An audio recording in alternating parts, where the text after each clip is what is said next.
안녕하세요. 예, 고전학당 이제 본강좌 이제 제1회 시작하겠습니다.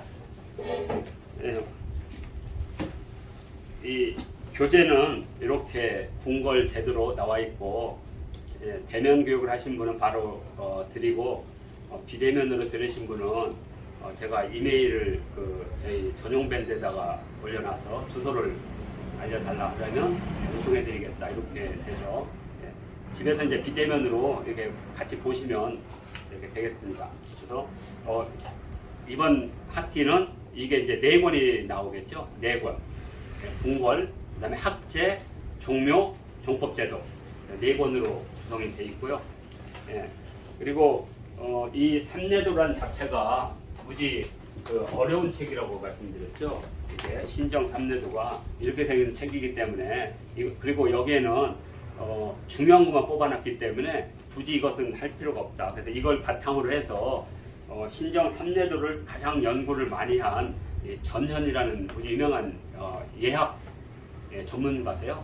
이분이 이걸 기본으로 해서 삼례 통론이라 해서 여기에 있는 것을 해설을 해서 책을 냈어요. 무지 유명한 분인데, 이분은 그냥 인터넷에서 전형만 쳐도 나올 정도로. 근데 이제 우리가 경학사라고 해서 이제 유교에는 경전이 있거든요. 13경이라는 경전. 그 경학을 연구하는 사람들에서는 최고의 전문가로 뽑히는 분이세요. 이미 세상을 떠나셨고, 그래서 그냥 요것을 그대로 복사한 겁니다. 그 쪽수 그대로. 그래서 이것도 우리가 흔히 말하는 이제 설명체는 거의 없어요. 이분은 간단하게 이렇게 설명하고 그 설명에 해당되는 고전을 다 끌어서 배치를 해놨습니다. 그래서 공부에 도움이 많이 되는 거죠. 이제 제일 어려운 것은 바로 그겁니다. 여기 끌어온 것 자체가 우리나라에서 소개되거나 번역을 거의 안 했기 때문에, 이제 여기서부터 이제 제가 이제 막 땀이 이번치 흥건하게 젖을 정도로 해서 공부를 하면 궁실은 한 2달 정도면 끝날 것 같습니다. 첫째가 좀 힘들지 그 다음부터는 이제 어렵진 않을 것 같습니다. 자, 이렇게 하고 틈틈이 이 자체가 한문으로 되어 있기 때문에 이 한문을 공부하는 것 자체가 한자의 뿌리를 공부하는 거죠. 그런데 제가 우리 공개 강좌에서도 한자를 천자문으로 공부하면 안 된다. 그 천자문이라고 하는 것 자체는 글자 하나의 뜻을 딱 정해놓았기 때문에 한자가 갖고 있는 다양한 거, 예를 들어서 우리가 1이라고 하는 글자를 하나를 하면 그냥 숫자로 1에 1, 숫자 하나 1. 그러나 이 1이 세상의 우주가 될 수 있습니다. 우주. 일시할 때는 우주예요. 모든 것은 어떤 하나의 뭐저 비롯됐다는, 이것을 이제 우리는 프로세스, 과정신학이라고 해요. 무지 유명한 겁니다. 화이트헤드나 이런 사람들이 과정신학에서 모든 것은 과정이다, 프로세스를 해서 결국에는 기독교에서 가장 강렬한 비판을 받은 이유가 뭐냐면, 기독교는 과정신학이 아니거든요. 창조거든요. 무에서 뭐가 창조돼. 근데 과정이라는 건 뭐냐면 창조가 존재하지 않는다. 우주는 원래부터 있었다라고 하는. 우리 동아시아의 기본적인 철학이 원래부터 있었다라는 걸 전제로 해요. 그것을 한자로 말하면 자연이죠. 모든 만물은 스스로 그런 겁니다. 스스로. 자신 스스로. 누가 의해서, 타자에 의해서 만들어지는 게 아니라 스스로 생겨난다는. 요즘 개념하고는 빅뱅론하고 같은 거죠.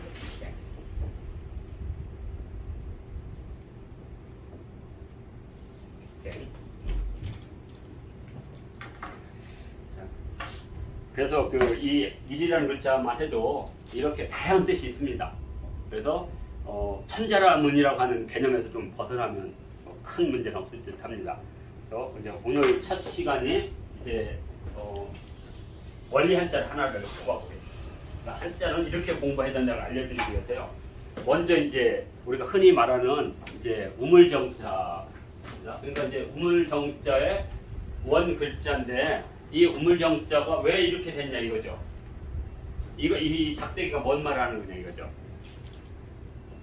그러니까 우리가 이게 연못지자라든지 연못천자라든지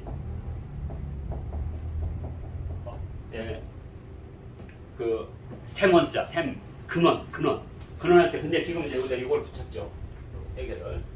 그러니까 이런 것들이 전부 다 자연적으로 형성된 우물이란 말이에요. 이건 근데 이 우물은 자연 우물이 아니에요.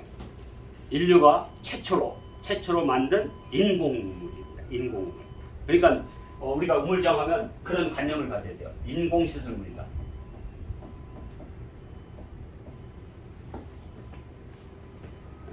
그래서 이렇게 자연 상태에 이렇게 우물을 만들면 자꾸만 물이 흐르면 흙이 쌓이고 무너지죠. 그러면 방법이 뭐겠어요? 돌이나 나무로 판을 짜서 무너지지 않도록 만들겠죠. 그래서 이것은 갑골문에도 나타나요. 그러니까 4,000년 전에 이미 나타나는 거 보면 그때 나무 판때기로 틀을 만들었다가 금방 왔습니다. 통나무로 틀을 만들었다. 그래서 이것을 뭐라고 부르냐면 문화영웅이라고 부릅니다. 문화영웅.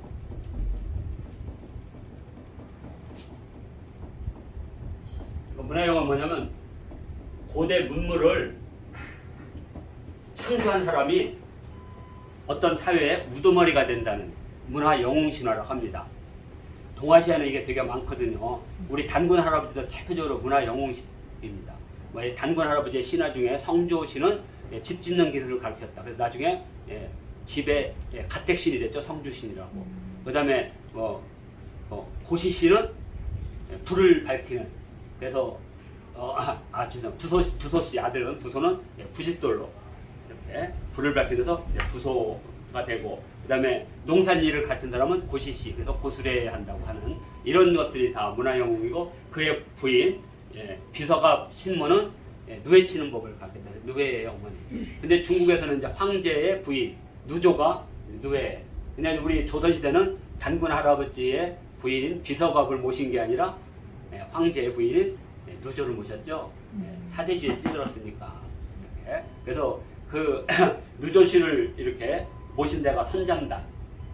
이렇게. 그런 사람들이 다 문화영웅이 되겠습니다. 그러면 우물을 최초로 만든 문화영웅이냐? 그러면 중국에서는 제일 일반적으로 주 문왕과 무왕이에요. 문왕과 무왕. 자, 그런데 이 문왕과 무왕, 유교가 문왕과 무왕을 하면 그 다음에 도교나 법과는 우리는 더 세야 되잖아요. 앞으로 자꾸만 땡기기 시작해요. 땡기기 시작해가지고 요순 우탕까지 올라가 쫙쫙쫙. 나중에 복희씨까지. 그러다 나중에는 막 수인씨까지 막 끝까지 올라가요. 끝까지. 그래서 고대로 갈수록 되게 위대한 영웅들이 나오는 그런 것들이 우리가 말하는 선학론이라고 해요. 선학. 모든 학문은 다 스승으로부터 왔다는 믿음. 그래서 이때 당시 유교에서는 도교나 이런 데서는 법과에서는 우왕, 탕왕, 나라를 세운 사람이 더 중요한 거니까. 그것도 역성혁명을 통해서. 그러니까 유교에서는 요 단계보다 높은 사람, 요와 순을 내세운 거죠. 요와 순. 공자님의 책 중에는요, 순이 많습니다. 공자님의 논어에는 요와 순이 나타나지 않아요. 맹자 때 순이 나타나지. 그러니까 공자는 문왕과 무왕의 세계 속에 산 사람이에요. 근데 뒤에 갈수록 늘어나 앞으로 가요. 그 시대가. 그래서 순임금의 신화 중에 백익이라고 있거든요. 백익. 나중에 이것도 하나씩 배울 겁니다. 백익은 뭐냐면 이 백성들에게 엄청나게 많은 이익을 홍익을 한 우두머리라는 뜻이에요. 그러니까 가짜죠, 이것도. 그러니까 요즘 말하면 그 옛날 어떤 대장 이런 뜻입니다. 이름은 다 그렇게 지는 거니까 구체적으로 지는 게 아니라 그분의 공덕에 따라서 그 공덕에 맞춰서 이름을 짓는 거죠. 그래서 요와 순도 다 그런 이름들입니다. 그래서 요는 이렇게 홍수를 이렇게 극복한 문화영웅이라는 의미 속에 있어요. 요라는 말 자체가 우리 말하면 뭐냐면 이 요가 흙덩어리. 흙덩이라는 거 뭐냐면 이렇게 홍수가 나기 때문에 이렇게 집 같은 거 질 때 다 높이 져가지고 홍수를 예방한다 그래서 요고요. 우리 말하면 그 야구에 보면 1루, 2루, 3루 있죠? 그거와 같은 개념이 요가. 그리고 순은 사냥을 하던 사람, 수렵을 하던 수렵 영웅, 순이란 말이. 그래서 이런 식으로 이게 문화 영웅의 상징이 우물이 되겠습니다. 그래서 우물은 이렇게 해가지고 작대기 4개니까 구분이 안 되죠. 그래서 근문에서는 이 우물에 이렇게 점을 찍었습니다. 그래야 이게 우물이다. 우물이다. 그래야 이걸 농담으로 뭐라고 부르겠어요? 통장통이잖아요. 통당법. 우물의 원자입니다. 우물의 원자. 나중에 이게 빠지는 거죠. 그래서 이제 그리고 이제 이 우물을 통해서 우리는 이제 뭘 배우게 되냐면 우리가 고인돌을 지을 때 이렇게 지죠. 마찬가지로 이것도 지을 때 이 하중에서 이게 무너지지 않아야 되거든요. 그러니까 뭐 하세요? 축조 기술이 발달이 되기 시작해요. 축조 기술. 그래서 나중에 이제 고구려인들은 이렇게 겉만 이렇게 해놓으니까 문제가 뭐냐면 나중에 물이 이렇게 샘이 이렇게 흐르거나 하면 토사가 자꾸만 내려가죠. 물이 채이고 그러면 나중에 어떻게 해서 위에 있는 시설물이 확 주저앉겠죠. 그러니까 중국도 첨수탄 할 때 밑에 자갈을 깔고, 그죠? 그리고 큰 돌로 이렇게 놓고, 그 다음에 이제 거기에 탄 놓고 다시 돌 채우고 이런 식으로 해서 이렇게 채웠겠죠. 그러니까 이제 이런 것들이 이제 인공 축조 기술이 늘어나는 거죠. 고구려 우물들이 지금 1500년이 지나도 그대로 있어요. 용담산에 가면 지금도 완벽하게. 근데 거기 축조에 대부분 보면 돌을 이렇게 우물을 이렇게 쌌죠. 이렇게. 이거 쌓는 이유도 다 있습니다. 물이 이렇게 되면 이 위에 있는 물의 무게와 아래쪽에 있는 물의 무게가 달라서 이 물의 무게가 아래를 누르면서 이 물이 위로 올라와서 배를 누르면 이 물이 산소를 머금고 다시 내려가요. 그래서 쉬운 말하면 물이 고여 있으면 썩잖아요. 그러니까 물을 회전시키는 겁니다. 그러니까 물이 조금씩 들어오더라도 계속 물이 회전하게 돼 있어요. 이렇게. 그렇지 않으면 우리가 이렇게 우물을 이렇게 만들면 우물이 이렇게 빠져나가는 물과 드러나는 물을 다르게 해요. 그렇게 되면 어떻게 했어요? 물이 이렇게 와서 이렇게 가서 이렇게 빠져나가요. 그럼 어떻게 돼요? 물이 그렇죠. 회전하죠. 그런데 회전하게 되면 이 가운데 비중이 많아져요. 물에. 그럼 어떻게 됐어요? 잘 안 돌려가죠. 왜냐면 여기서 구심력이 생겨버리니까 물에 무게가 있어요. 구심력이 생기니까 이 원심력보다 구심력이 세지면 물이 안 나가요. 안 나가. 자꾸 모이려고 그래. 그러면 내가 섬을 놔버려요. 섬을 놔버리면 그 섬이 그 구심력을 죽여버려. 그래서 우리 우물을 만들 때 다 뭘 만들어요? 자, 이렇게 만들잖아요. 방지원들하고. 이게 하늘의 원리와 땅의 원리인 천원지방을 나타내기도 하지만 또 과학적으로도 이렇게 물을 회전시키는 요인이 있습니다. 이렇게 지금 우리 경유로나 이런 것들 다 이렇게 만들어져요. 그러니까 고대인들이 그런 축조 기술을 가졌던 거죠. 그래서 우리는 우물정을 통해서 축조 기술을 우리가 바로 알 수 있습니다. 그러니까 우리가 한자를 공부할 때는 이제 이런 관점으로 계속 공부를 해야 됩니다. 그냥 우물이 아니라 이 우물 통해서 우리 인간들이 취수를 어떻게 했는가. 예전에 한번 드라마 사극에서 조선시대 한양에 물을 가지고 물의 권력을 가진 사람을 가지고 있었어요. 사극이 하나가. 그게 뭔데? 서울에 이제 이 우물을 관리하던 그 사람들이 있었거든. 그래서 이 이제 취수의 중요한 인류에서 가장 중요한 취수죠. 왜? 자연수에서 인공수를 이제 마시기 시작하는 겁니다. 그런 순간 뭐가 되냐 이거죠. 이게. 네. 그래서 두 번째가 아까 말했죠. 이 친전수를 어떻게 청수를 유지할 것이냐 이게 제일 중요한 겁니다. 물이 이렇게 침전되면 썩게 돼 있어요. 그러니까 이것을 가장 좋게 하는 방법. 이게 이제 바로 우물을 가장 맑게 하는. 그래서 고대인들은 우물을 여러 단계를 만들어가지고 특히 인도의 하라파나 이런 데가 그 물을 그런 식으로 계단식으로 해가지고 계속 흘러나가게 해가지고 물을 깨끗하게 유지하는 그런 기법을 썼거든요. 그러니까 우리도 이런 기법을 쓰는 거죠. 이렇게 돌을 갖다가 이렇게 오면 이 여정의 돌을 이렇게 다 우들부들하게 해가지고 물이 오면서 계속 부딪히면서 파도를 일으키게. 파도를 일으켜서 물이 산소를 갖고 이렇게 파도를 일으키면 자기가 먹었던 산소를 뽑아내거든요. 자꾸만 다. 분자 구조가 깨지니까. 그래서 물을 맑게 하는 그런 이제 기술이 있는 거죠. 친전수를 어떻게 청수할 거냐는 그런 기술. 이게 이제 우물을 오랫동안 유지하는 방법이죠. 그리고 이제 이렇게 되니까 사람들이 이제 모여 살고 좋은 물이 있는 곳에 모여 살게 되잖아요. 그러다 보니까 뭐가 되냐? 여기가 포털 사이트가 되는 거죠. 포털 사이트. 그러니까 이렇게 우물이 있으면 물이 많으면 이제 우물 옆에 뭘 만들겠어요? 빨래터. 그 물을 막 마음대로 버리면 아깝잖아요. 그리고 또 빨래터에서 한 번 더 걸르면 좋은 게 뭐냐면 차가운 물이 논으로 갈 때 좀 이렇게 데워져요. 물이 이렇게 좋아져. 그래서 세 번째는 시정이라고 하는 한마디로 말하면 포탈이 되는 거야. 그 포탈이 아니라 뭐라 그러죠? 모임 장소. 그래서 이것을 뭐라 하냐면 시적이라고 불렀어요. 시적. 저자. 왜 저자가 우물에 있느냐? 거기서 매일 모이고 거기서 매일 물물교환을 했기 때문에. 그래서 이제 여기서 괜히 이제 딴전 피우고 이런 사람들을 시정 잡배라고 이렇게 부르는 거죠. 저자시가 여기서 나온 겁니다. 시정이란 말이. 그리고 이제 조금 더 지나면 이제 뭐가 되냐면 이 맑은 물을 먹으려면 궁극적으로 이렇게 흐르는 물보다는 아무래도 지하 저장수. 그러니까 최초의 우물은 내가 저기 계곡에서 흘러나온 물을 이렇게 취수하든 저장하든 이제 저수해서 이제 직접 물을 꼬린 취수 형태로 가요. 그럼 어떻게 돼요? 깊어지죠. 땅을 파야 되니까. 그러면 이제 지금은 이렇게 됐는데 이제 깊게 파야죠. 그래서 여기서 이제 나오는 물을 먹으니까 엄청나게 이제 이게 물이 맑죠. 나중에 이제 펌프까지 나오지만 펌프가 없으면 어떻게 해야 되죠? 바로 두레박이 나오기 시작하죠. 두레박이. 그래서 바로 뭐가 나옵니다. 도르래 원리가 진짜 탄생하게 됩니다.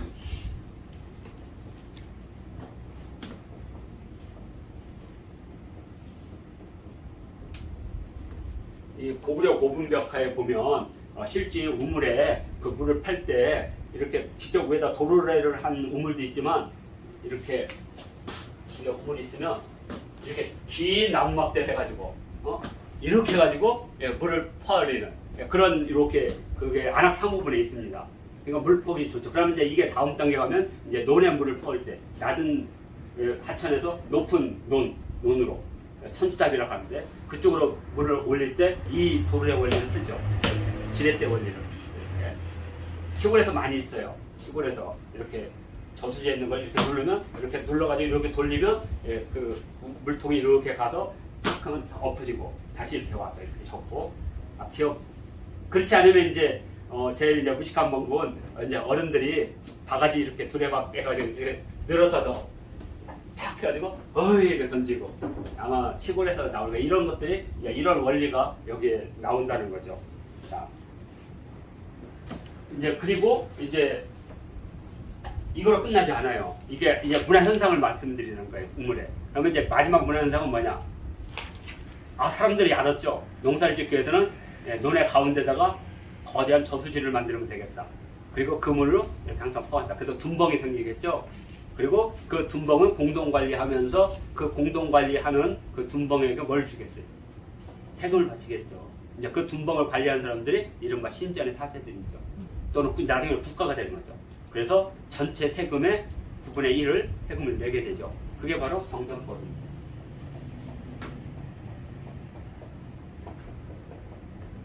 정전법. 그래서 1, 2, 3, 4, 5, 6, 7, 8 그리고 가운데 것은 바치는 곡물. 이게 유명한 9분의 1 정전세. 그래서 정전법은 고대에 어떤 그 공평과세와 토지개혁의 핵심이었어요. 우리 잘 아는 반개 유형원도 정전법을 제시를 했었고 다산 정약용도 정전법을 해야 된다. 결국엔 안 됐죠. 안 됐지만 정전법은 가장 이상적인 군주가 하는 이제 토지제도라고 이렇게 봤던 이유가 바로 이거에서 나온 말입니다. 그리고 이제 이것은 이제 여담인데 이것을 부호로 삼은 사람이 있어요. 물론 역사적으로 확인은 안 됐지만 돌아가신 최인호 선생이 왕도의 비밀에서 저것이 바로 광개토대왕의 부호다라고 주장을 했는데 실제 광개토대왕과 관련된 지역의 토기에 이게 다 이게 있어요. 미스테리에 지금도 그 4개 달린 사이 장경호가 저기 몽촌조성에서 추토됐는데 지금 서울대 박물관에 있어요. 근데 거기도 있어요. 참 밑에 거기다가 또 어디 있죠? 국립박물관에 가면 있는데.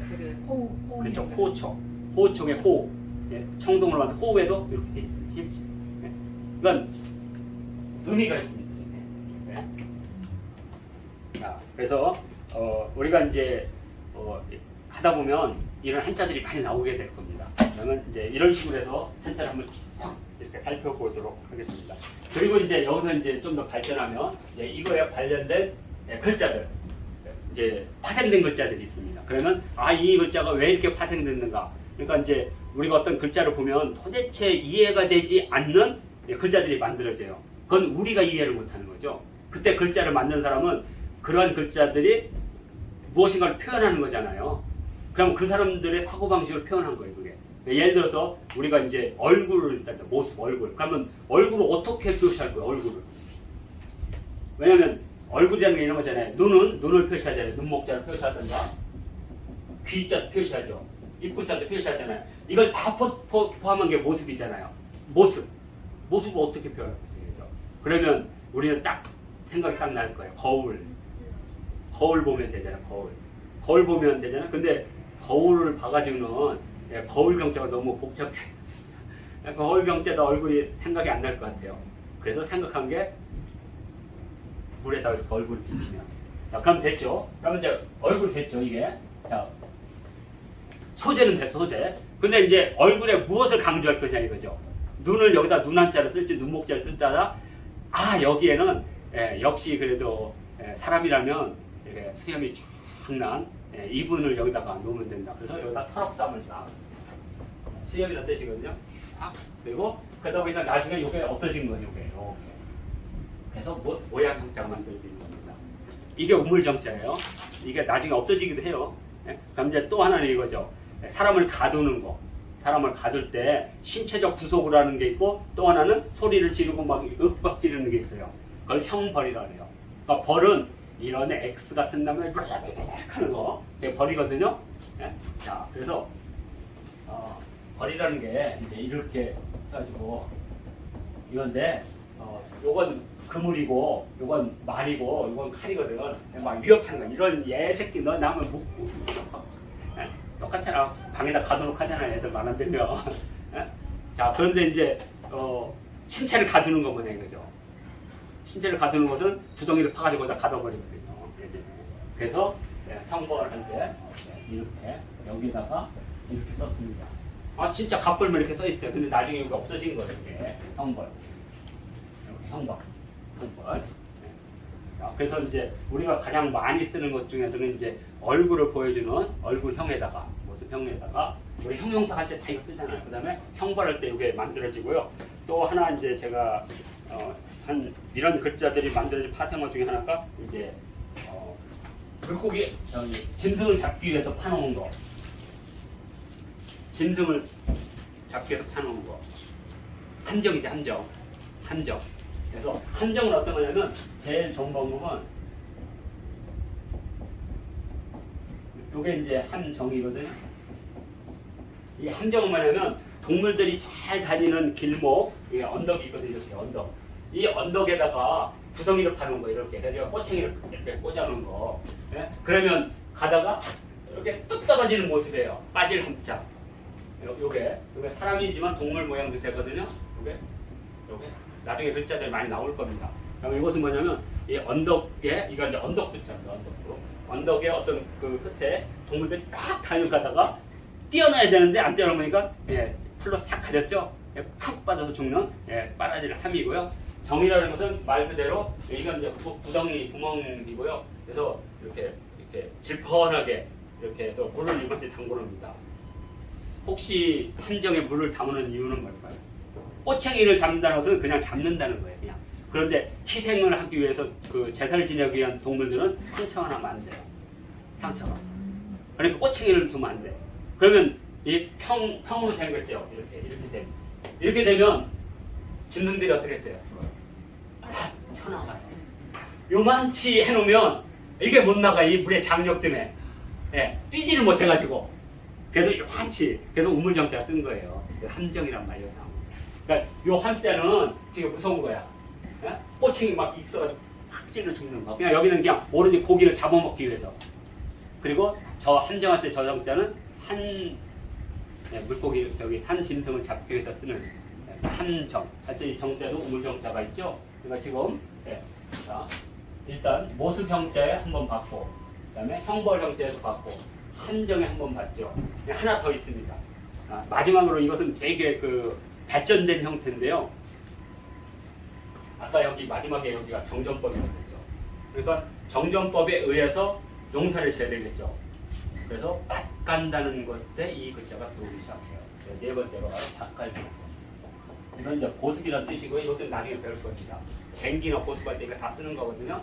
여기에 바로 이렇게 해서 밭갈경자가 만들어지게 됩니다. 이건 정전법이 생긴 이후에 만들어진 것들입니다. 네. 그러니까 한자라는 게 처음에는 이제 한 글자가 만들어지다가 사회가 변화하고 발전하면 계속 관련된 한자들이 늘어나는 거죠. 그때 이제 이런 글자들이 연관성이 있는 겁니다. 그런데 이 우물정자를 잘 모르면 이렇게 얘기를 하죠. 밭을 이렇게 똑바로 이렇게 아니 밭이 똑바로 된 밭이 어디 있으면 꿈틀된 밭도 있고 있는데 그래서 여기서 이 정자는 반듯하다는 의미를 쓰는 게 아니라 정전법에 의해서 결국 농사 짓는다는 뜻이에요. 이제 그런 제도에서 이렇게 그렇게 하면 이제 정자는 어느 정도 이게 이런 역사적 맥락을 갖고 이게 이제 우리가 흔히 말하는 이제 그 파생어인데 이제 파생어 중에 이제 헷갈리는 게 있어요. 모양은 같은데 뜻이 다른 게 있어요. 대표적인 거 이거 우물정자가 이렇게 생겼다 그랬잖아요. 지금 10개자가 있잖아요. 그러면 10개자는 뭐 우물을 뭐 이런 건가? 네. 이 10개자는 요 글자는 이거하고 근원 자체가 달라요. 파생한 글자 자체가. 그러니까 10개자는 3개의 글자로 만들어져요. 3개의 글자로. 한번 추리해 보세요. 이 10개자가 3개의 글자로 만들어졌다. 패자도 3개의 글자로 만들어졌거든요. 우리가 개패할 때 이렇게 3개의 글자로 만들어졌습니다. 그러면 이해하기가 쉬울 거예요. 문이라고 하는 거 딱 보는, 이걸 딱 보는 순간 양쪽 문이라는 거니까 이것은 뭐냐면 외문이라는 뜻이고요. 그 다음에 창은 이렇게 우리가 문호를 얘기할 때 이 호는 외짝이라는 겁니다. 외짝. 이건 뒷장문이고. 그래서 외짝문은 안에 집에 문을 그러니까 우리가 아파트 현관 있죠. 그것들이 전부 그 외짝이죠 문이. 근데 그 입구 들어가는 문, 아파트 문 들어가는 문은 2개죠 문이 2개. 그게 이제 문이고 우리 집이 호가 되는 거예요 원래. 그래서 바깥쪽을 문, 안쪽을 호. 그래서 문호라고 그래요. 문호 개방한다. 그러니까 우리 서울을 말하면 인천이 문이에요. 인천이 문을 열고. 그 다음에 호를 어디로 봤냐면 여기 우리는 양화진으로 봤어요. 조선시대는 양화진을 열면 안쪽 방을 다 열어준다고 생각하는 거예요. 그래서 문만 열어줬는데 호까지 다 열어준 거죠. 그게 바로 문호 개방입니다. 그래서 이 개자는 3가지가 합해졌다가 자 이제 한번 문자 하나가 있을 거죠. 일자. 그럼 일자는 뭐죠? 빗장. 그러면 이제 이거 10글자가 아니라 그랬죠. 이런 글자가 나오는 것은 풀초자도 이렇게 나오고, 그 다음에 또 수무할 때, 입할 때도 나오지만 여기서는 두손 공자라고. 두손. 그러니까 여기가 지금 붙어 있는 거예요. 그러니까 두 손으로 문을 빗장을 여는 거예요 지금. 그럼 패자는 뭐겠어요? 이건 내자가 만난 거예요. 내자가. 예. 고대 빗장 못 봤죠? 고대 빗장 옛날 빗장. 옛날 빗장은 2개가 있어요. 2개가. 그래서 어떻게 하냐면 이렇게 문이 있죠. 그러면 닫을 때는 일단 이걸로 닫아. 그리고 이걸 또 닫아. 그러니까 이렇게 놓고 위에 여기 구멍이 있어서 또 밑에는 이렇게 또 빗장을. 그리고 마지막으로 지렛대로 또 빗장을 대요. 못 열게. 그럼 무지 세지거든. 그래서 항상 보면 문 뒤에 문이 이렇게 있으면 이렇게 문 뒤에 있으면 문 뒤에 요거 있죠. 돌 있을 때 분명히 이렇게. 그러면 그 돌로 해서 이렇게 딱 빗대서 장대를 빗대서는 그러면 밖에서 아무리 해도 이건 안 열려요. 왜냐면 이게 없으면 밀려요. 팍 하면 문이. 그래서 항상 문을 십자로 이렇게 놓고 십자로 걸어요. 근데 이제 웬만한 집은 이렇게 걸고 그 쇠꼬챙이 이렇게 걸죠. 기억하시죠? 그냥 뒤는 안 되죠. 그러니까 머리통에 딱 들어오면 패라는 게 이렇게 문이 이렇게 닫으면 여기서 이렇게 생긴 기억나죠? 이렇게 해서 이렇게 하는 거. 이렇게 딱 열면 요 사이에 꼬챙이를 가지고 이렇게 딱 집어놔. 그리고 이제 좀 더 괜찮은 집은 여기다가 이렇게 빗장을 딱 걸어요. 요게 바로 폐예요. 그러니까 우리가 그 어떤 그 형태나 행동이나 이걸 볼 때 이걸 바탕으로 해서 글자가 만들어진다는 거. 그래서 같은 이게 배자라고 해도 이것은 이 우물정자가 간략화된 이것과는 전혀 다른 거라는 거예요. 금방 한자리가 엄청나게 많아요. 이런 거. 그래서 요즘에는 이제 중국 애들이 한자 참 문명이 많아요. 어려우니까 뭐 30년, 50년 한 사람들만 쓰는 거니까. 그래서 요즘에 이제 중국 애들은 한자를 가르칠 때 이런 형태나 과학적으로 가르쳐요. 입구자는 이런 데 가서 이렇게 파생이 이렇게 돼가지고 쫙 있을 거예요. 이런 글자, 이런 글자들이 네모를 뜻하는 글자다. 그러면 우리가 천자문에서 항상 입구라고 가르쳐주니까 입으로만 생각하는 거죠. 그러니까 상상이 여기서 탁 막혀버리는 거죠. 그래서 이제 천자문을 벗어나면 이게 입구도 되고 상품도 되고 머리도 되고 배도 되고 우물도 되고 뭐 통도 되고 다양하게 제가 알기로는 한 12종 정도가 있습니다. 그렇게 이해하시면 돼요. 이렇게 됐고 자 이제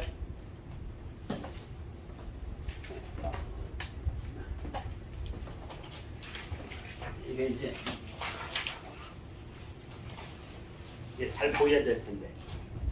그리고 이제 오늘 배울 두 번째가 이제 보천요기라고 그랬죠. 이제 이것은 이제 인문 한자입니다. 매일 하는 건 아니고요. 이제 큰 날짜마다 하나씩. 오늘 첫 시간은 주로 이거 해드리겠습니다. 이것은 이제 남해 충렬사에 했는데 우리 그 이순신 장군이 이제 노량해전 관음포에서 전사를 하시잖아요.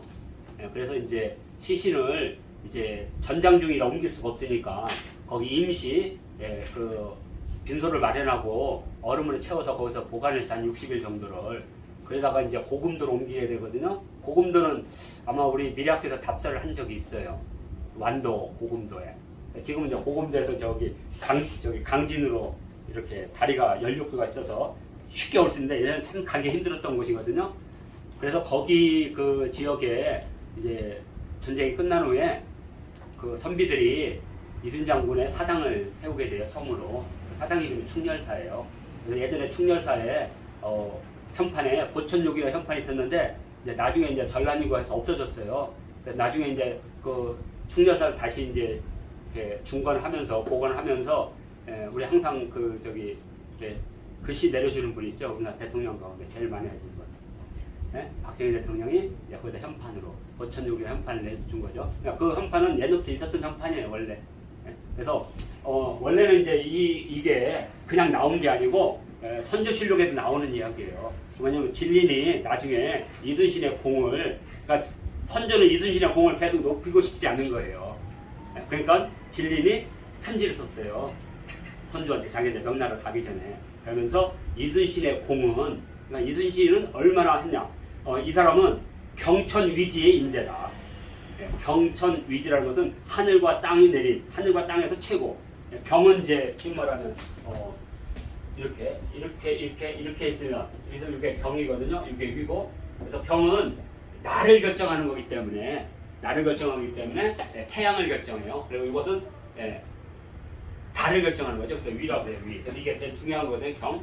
그래서 경서하면 정통적인 책. 위서하면 위자가 이렇게 쓰거든요. 그다음에 이것은 부교재 정도. 경위.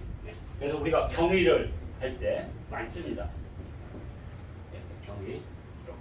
경위. 그래서 병천. 그러니까 병은 하늘에 속하는 거고 위는 땅에 속하는 거라고 하죠. 병천유지의 인재요. 보천요길에 공이 있다. 이렇게 얘기한 겁니다. 보천요길. 그래서 보천은 말 그대로 하늘을 띄웠다. 하늘을 이렇게 보수했다. 이런 뜻이고 요길은 해를 목욕시켰다는 거죠. 하늘을 보수하고 해를 목욕시켰다. 그러면 이것은 이제 보세에서 나오는 건데 오늘은 이제 그 원전 출전 같은 것은 뭐 이렇게 하지는 않지만 다 출전이 있습니다. 그러니까 고전을 공부한 사람들은 이게 얼마나 큰 공인지를 금방 알아요. 고대 신화에 이제 그 중국의 이제 물의 신인 공공과 불의 신 추경이 있어요. 그래서 물과 불은 항상 싸워야 돼요. 물과 불이 싸우지 않으면 사물이 발전하지 않습니다. 정지된 사물은 우리가 이제 그것을 하도록 하거든요. 정지된 사물은 변화를 안 줘요. 그러니까 아버지의 어머니가 불꽃이 튀지 않으면 아이는 태어나지 않아요. 왜냐면 어머니나 아버지는 다 생명력을 가진 존재지만 이 생명력을 가지려면 팍팍 불이 튀어야 되거든요. 그걸 신화에서는 공공과 추경의 전쟁이에요. 공공과 추경의 전쟁. 그런데 항상 불이 이기면 안 돼요. 물이 이겨야 돼. 왜냐면 불은 변화를 원하지만 모든 만물을 익히는 것은 결국엔 물이에요. 가을이 돼야 돼, 가을. 그러니까 봄이나 여름이 돼서 만물이 해도 항상 열매는 가을이 돼, 열매. 그런데 가을부터 이제 겨울까지가 물의 시대예요. 그러니까 추경이 뿔딱 폈났지. 졌으니까. 그래가지고 하늘을 받치고 있던 불주산. 불주산은 뭐냐면 움직이지 않는 산이라는 뜻이에요. 불주. 이름을 이렇게 만들어서 신화에 불주산. 하늘을 받치고 있는 신이죠. 불교로 말하면 수미산이 되겠죠. 우리로 말하면 태백산이 되겠죠. 거기 신전서 거기 있으니까 하늘과 맞닿은. 그러니까 불주산을 확 박아버렸어. 열받아가지고 확 하고. 그래가지고 불주산이 넘어졌어. 하늘을 지탱하던 그 불주산이 무너지니까 하늘이 기울면서 찢어졌어. 한쪽이 찢어졌어. 그러니까 뭐야, 물이 쏟아지기 시작해. 찢어졌어요, 물이. 그리고 안 찢어진 곳은 물이 안 쏟아지니까 조금이라도 내려줘야 되는데 안 쏟으니까 여기는 가뭄이 들고 여기는 홍수가 들고. 그리고 이게 기울어지고 불주산이 기울어지면서 그냥 땅을 탁 쳐버리니까 땅이 흔들리면서 지진이 일어나고 새들이 놀라 도망가고. 하여튼 세상에 온 난리가 돼서 뭐 하니까 이때 인간을 만든 여호와라는 신이 있어요. 여호와신. 복희와 여호와. 여기서 등장하는 겁니다. 근데 왜 여호와가 하늘이냐? 예전에는 여신이 더 높았거든요. 이게 지금은 이제 우리 단군 하늘 시대부터 남신이 앞서 있는 거거든요. 남신 이전에는 여신. 그래서 복희도 당연히 그 앞신화이기 때문에 하늘을 타는 뭘 가지고 있느냐? 귤을 가지고 있어요. 귤. 컴파스 그리는. 그리고 복희는 남자인데 꺽쇠를 가지고 있어요. 네모를 그리는 거. 그러니까 여호와가 중심이란 말이죠. 그래서 여호와가 그 천하 사방 오해에 있는 색깔 5개, 오색에. 그래서 이제 무지개가 나중에 이제 오색이 되는 겁니다. 나중에 이제 무지개가 원래는 9색이었는데 이때부터 이제 무지개가 5색 무지개가 돼요. 왜냐면 그 돌을 5개 5색 돌을 가다가 그 녹여가지고 하늘을 메꾼 거죠. 그래서 드디어 하늘이 이제 비가 안 내리게 되죠. 그게 보천이에요. 그래서 그 다음부터 비가 오고 나서는 뭐예요? 빛이 착 나오면 그 5개 5색에 의해서 뭐가 생겨요? 무지개. 그게 5색 무지개예요. 그래서 무지개가 처음에는 9개 무지개에서 우리 천통제 신화에서 9개였거든요. 그다음부터 서서히 이 신화가 이제 널리 퍼지면서 이제 5색 신화로 바뀌기 시작해요. 그리고 5색 신화에서 이제 지금은 7개로 서양이 들어오면서. 그러니까 신화 속에 다 담겨 있는 겁니다. 자, 이게 이제 보천의 이거고요. 다음에 이제 여러 신명들의 신화 중에 여러 신들이 이렇게 하늘의 운행을 이렇게 돌리거나 달의 운행을 담당하는 신명들이 다 있는데 이제 그 중에 해를 운행하는 시인이 있어요. 희화라고, 희화. 나중에 이제 다 배울 겁니다. 우리가 이제 석영할 때. 왜냐면 우리가 조선왕조실록 보면 많이 나오거든, 희화가. 희화라는 게 이제 우리가 고피,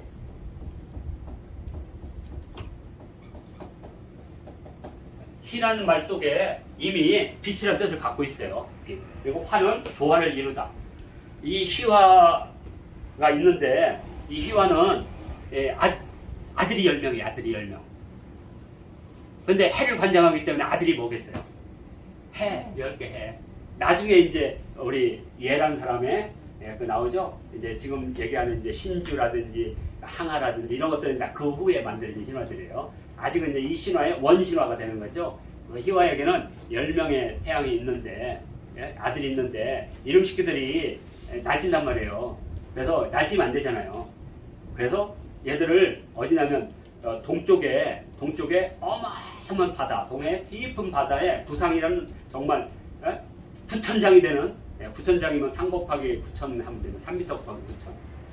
1만 3구20대 2만 7,000m 비행기 2배 높이는 그 정도의 나무가 있대요. 부상이란 나무. 거기서 쉬게 해요. 그리고 자기가 6마리의 용이 끄는 수레를 타고 하루에 한 번씩 그 아들 하나 태워서 이렇게 보내요. 근데 이 아들이 돌아가면 되게 지치잖아요. 먼지 쌓이고. 그러면 한지와 예, 한지하고 또 무슨 제가 기억하는데 제가 예전에는 그냥 쏙쏙 나네. 가면이라는 함지와 가면이야. 이건 이제 신화에서 많이 나온 거예요. 거기에 목욕을 시켜. 되게 깨끗하게 자시고 그래서 태양이 항상 맑아야 돼요. 그래서 태양을 씻는다는 거, 씻긴다는 게 뜻이에요. 그래서 나중에 이제 희화가 다른 일을 할 때 요 10개의 태양이 너 열을 한 번씩 오니까 얼마나 이게 답답해. 그래서 한꺼번에 확 떠버린 거예요. 그러면서 이제 그때 나온 게 이제 예의 신화가 나옵니다. 그 예의 신화는 다음에 하기로. 그래서 이때부터 희화가 우리 인류를 위해서 따뜻한 빛을 내주는 태양을 싣고 목욕을 시키고 이 일을 한다고 해서 그것을 요길의 공이라고 이렇게. 근데 뭐 신화 다 믿지 마세요. 그리고 신화의 종류가 많아요. 중국에서도 여러 신이지란 이런데 그래서 약간씩 신화는 달라도 큰 틀은 이런 뜻입니다. 그래서 해를 씻겨서 항상 우리 인민들에게 따뜻하고 맑은 빛을 주는 공. 그래서 그걸 보천 요길의 공이다. 그러니까 이것을 우리가 딱 보면 뭔지 알아요? 이건 잘 알아야 돼요. 이 보천이라는 것은 명나라를 구한 공이고 이것은 당신 군주, 당신 구한 공이다 이런 뜻이에요. 이 속에 진린이 한 말은 한마디로 말하면 너희들이 우리 명나라를 위해서 하늘을 막아주고 그리고 이순신은 당신 너를 살려준 거다 이거예요. 왜냐면 태양이 이제 군주를 뜻하는 거니까. 그러니까 우리가 한자를 볼 때는 그걸 뭐라 그러죠? 중의적 표현이라고 해요. 중의적. 거듭중자에서 뜻을 2개, 3개씩 이렇게 집어넣는 거. 다의적이라고 하는 거. 그래서 이 속에는 뭐냐면 너는 이순신의 공을 내세우지 않으면 우리 명나라에 세운 공을 부정하는 것이다 해서 압박하는 거야. 압박. 그래서 할 수 없이 일종공신 해주죠. 선무공신.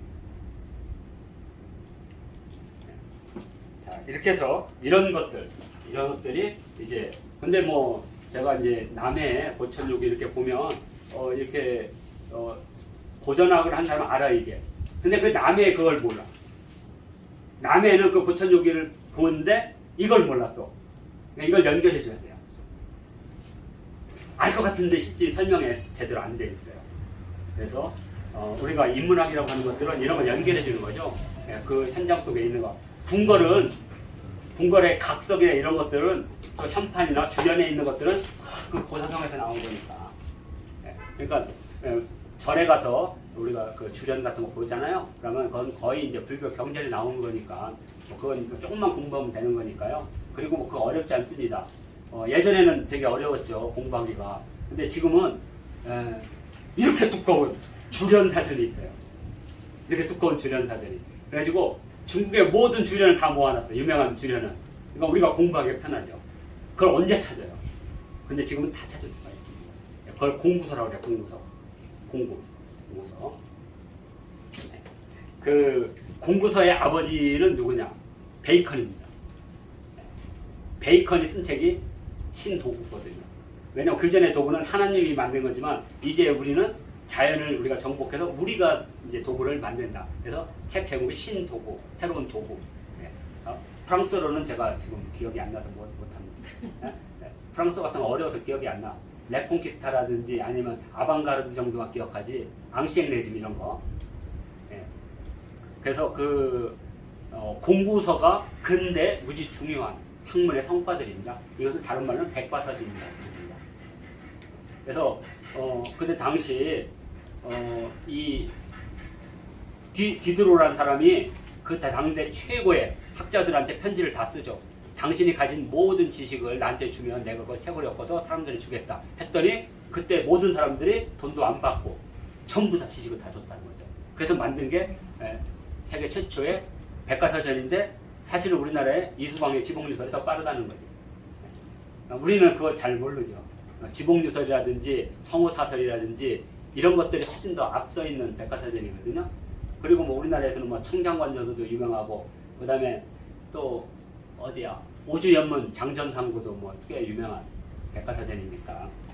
자 이렇게 해서 우리가 이제 보천요기 여기까지 봤고요. 지금 시간이 이제 25분이니까 이제 제가 어떤 책을 쓸 때 막 쥐어짰더니 괜히 머리에 쥐만 나더라고요. 네? 그래서 지금 열심히 지금 완고를 하고 있는데 이렇게 첫날부터 너무 빡빡하게 할 필요는 없고요. 이런 식으로 하나씩 공부를 해 나가면 이게 하나의 방법론이 돼서 사문을 볼 때, 특히 한자 한문을 볼 때 본인 스스로 그런 연말을 하는 거죠. 이렇게 보기를 하고 오늘 이제 1강은 여기서 마치도록 하겠습니다.